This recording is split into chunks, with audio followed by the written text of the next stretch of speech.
विद्यार्थियों, आज हम पढ़ेंगे औचित्यपूर्णता या वैधता की अवधारणा।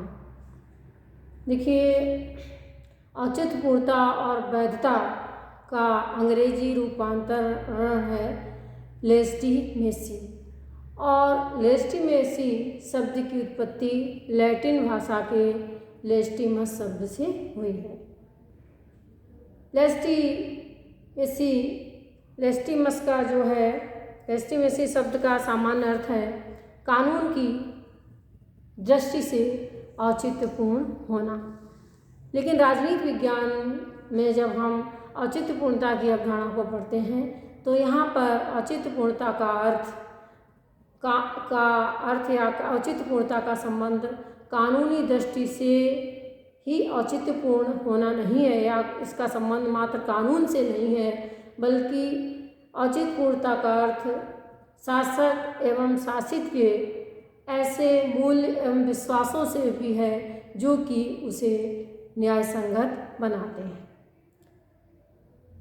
औचित्यपूर्णता के संबंध में प्राचीन काल से ही विभिन्न राजनीति शास्त्रियों द्वारा विचार किया गया, या इस अवधारणा के ऊपर प्राचीन समय से विभिन्न राजनीतिक विज्ञान के विचारकों द्वारा विचार विमर्श किया जाता रहा। प्राचीन समय में प्लेटो ने औचित्यपूर्णता या सत्ता की औचित्यपूर्णता का आधार जो है वो न्याय सिद्धांत को बनाया। अर्थात प्लेटो ने कहा कि जब समाज के तीनों वर्ग, शासक वर्ग, शासक वर्ग, उत्पादक वर्ग और सैनिक वर्ग अपने अपने निर्धारित कर्तव्यों को करते हैं तो यही समाज में न्याय है, और जिस राज्य में तीनों वर्ग अपने अपने कार्य को करते हैं वहाँ पर न्याय स्थापित है, और वही राजसत्ता या शासन औचित्यपूर्ण है। तो इस प्रकार से न्याय की अवधारणा में औचित्यपूर्णता के दर्शन किए, या राजसत्ता के औचित्य का आधार न्याय के सिद्धांत को बनाया, न्याय भावना को बनाया। अरस्तु ने कानून के शासन में औचित्यपूर्णता को देखा, या राजसत्ता की औचित्यपूर्णता का समर्थन कानून के शासन के आधार पर किया। एक्विनास ने औचित्यपूर्णता राजसत्ता की औचित्यपूर्णता का समर्थन धर्मशास्त्री और अरस्तुवादी आधार पर किया, बुद्धिवादी आधार पर किया। आधुनिक युग में यदि हम देखें तो मैकियावेली ने मानव की निम्न जो प्रवृत्तियां हैं, मानव स्वभाव की जो निम्न प्रवृत्तियां हैं, उनके आधार पर राजसत्ता की औचित्यपूर्णता का समर्थन किया, या उनमें राजसत्ता की औचित्यपूर्णता को ढूंढा। समझौतावादी विचारक हॉब्स, लॉक, रूसो ने शासक पक्ष और शासित पक्ष के बीच जो समझौते हुए उसके आधार पर राजसत्ता की औचित्यपूर्णता का समर्थन किया। लॉक ने कहा कि जो राजसत्ता प्राकृतिक अधिकारों के आधार पर कार्य करती है, प्राकृतिक अधिकारों के आधार पर कार्य करती है, और उससे जो है या विधि के शासन के द्वारा मर्यादित होती है, प्राकृतिक अधिकारों के द्वारा मर्यादित होकर काम करती है, उसके अनुसार काम करती है, तो वह राजसत्ता औचित्यपूर्ण है। इसी प्रकार से हम कह सकते हैं कि जो हीगल जैसे विचारक हैं, उन्होंने शाश्वत चेतना में राजसत्ता के औचित्य को ढूंढा। ग्रीन जैसे विचारकों ने मनुष्य की नैतिक चेतना में जो है राजसत्ता के औचित्य को ढूंढा। तो इस प्रकार से हम कह सकते हैं कि प्राचीन काल से लेकर आधुनिक काल तक विभिन्न राजशास्त्रियों के द्वारा औचित्यपूर्णता के संबंध में विचार विमर्श किया गया। यद्यपि उनके तर्कों में अंतर है, लेकिन हम ये कह सकते हैं कि सभी का जो निष्कर्ष है वो यही है कि राजसत्ता जो है वो शासक एवं शासित के बीच पाई जाने वाली सहमति है, और ये सहमति ही शासक को शासन करने का अधिकार एवं उसके अंदर आत्मविश्वास पैदा करती है। साथ ही साथ ये सहमति ही जो है जो शासित हैं उनको शासकों के आदेशों का पालन करने की प्रेरणा देती है, उनके अंदर शासन के आदेशों का पालन करने का कर्तव्य बोध जो है वो प्रदान करती है। इस प्रकार से हम कह सकते हैं कि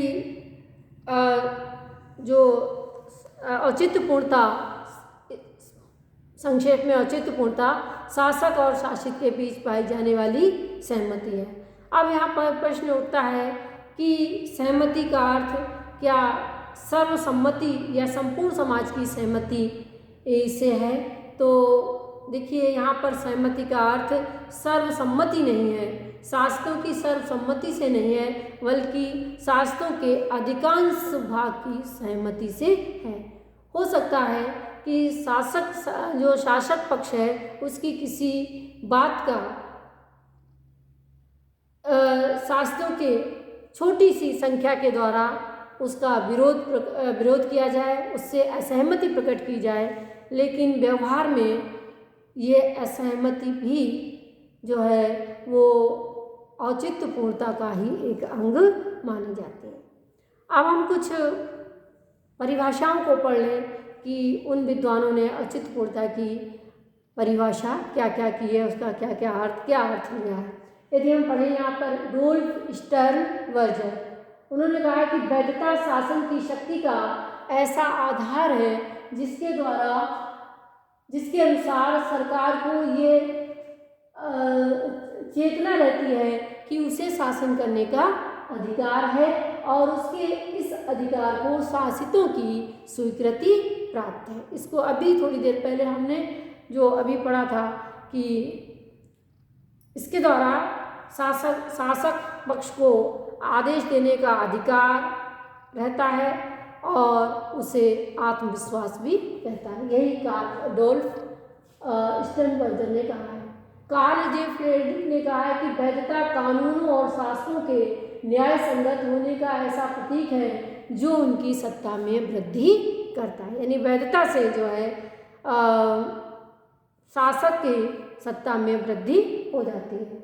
एसएम ने वैधता का जो अर्थ बताया है वो है कि वैधता का अर्थ व्यवस्था की ऐसी क्षमता से है जिसके द्वारा ये विश्वास पैदा किया जाता है और इसे स्थिर भी रखा जाता है, इसे बनाए भी रखा जाता है कि ये जो राजनीतिक संस्थाएं हैं वो समाज के लिए सर्वाधिक उचित है। तो इस प्रकार से हम कह सकते हैं कि विभिन्न विद्वानों ने वैधता की विभिन्न परिभाषाएं दी हैं और इन परिभाषाओं के आधार पर वैधता का हम सामान्य अर्थ पढ़ेंगे कि वैधता क्या है। संक्षेप में वैधता का क्या अर्थ है? हम कह सकते हैं कि वैधता राज व्यवस्था का अनिवार्य तत्व है।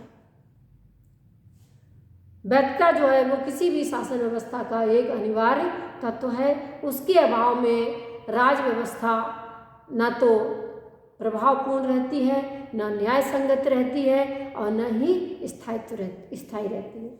नंबर 2, वैधता एक मनोवैज्ञानिक तत्व है जो कि शासक एवं शासित के बीच मूल्य एवं विश्वासों की सहमति के रूप में प्रकट होता है।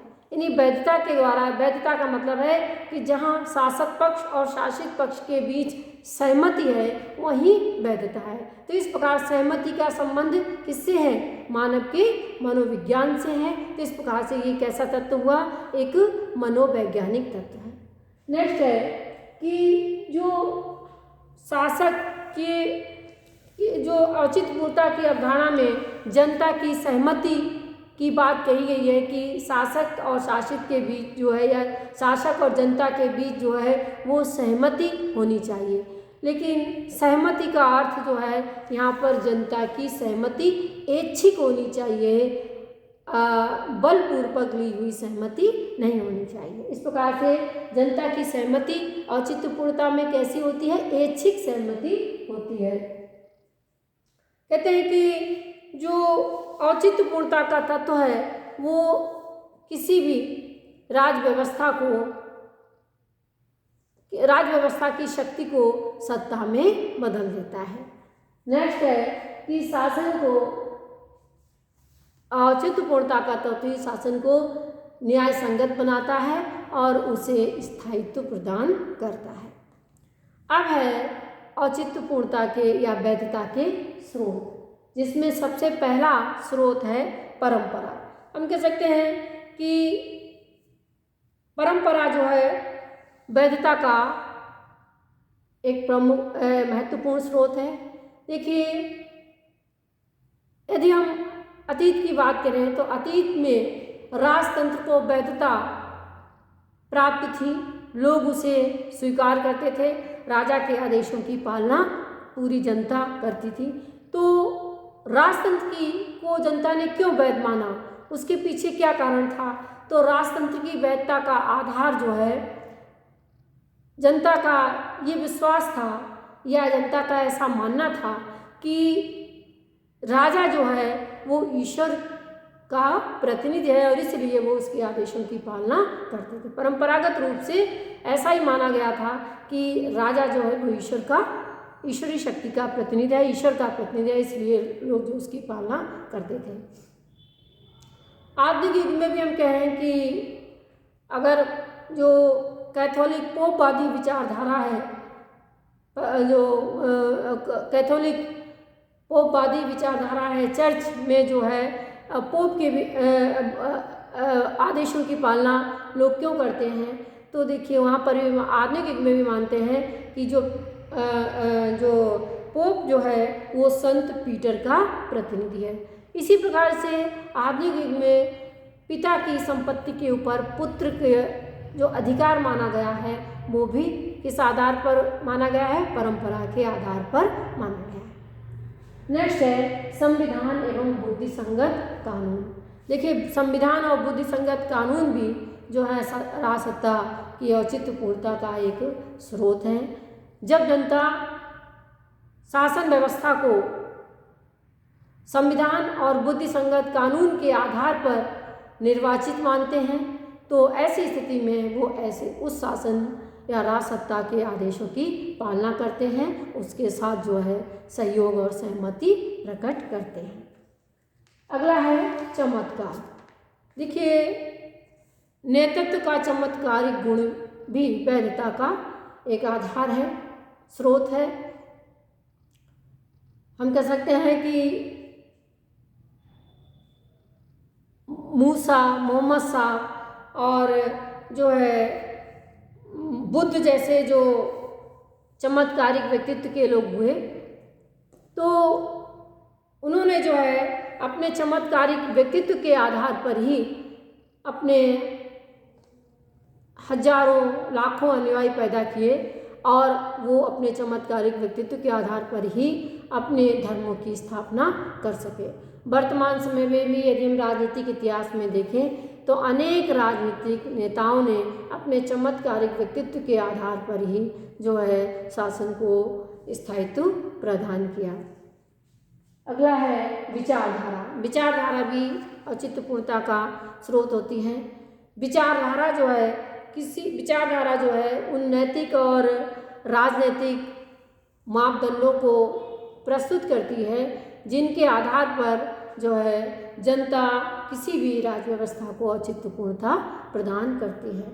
और जब किसी राज्य व्यवस्था को इन नैतिक और राजनीतिक मूल्यों के आधार पर औचित्यपूर्णता प्राप्त हो जाती है तो वो उसके अनुसार ही कार्य करते हैं और जनता उनके साथ सहयोग और सहमति प्रकट करती है।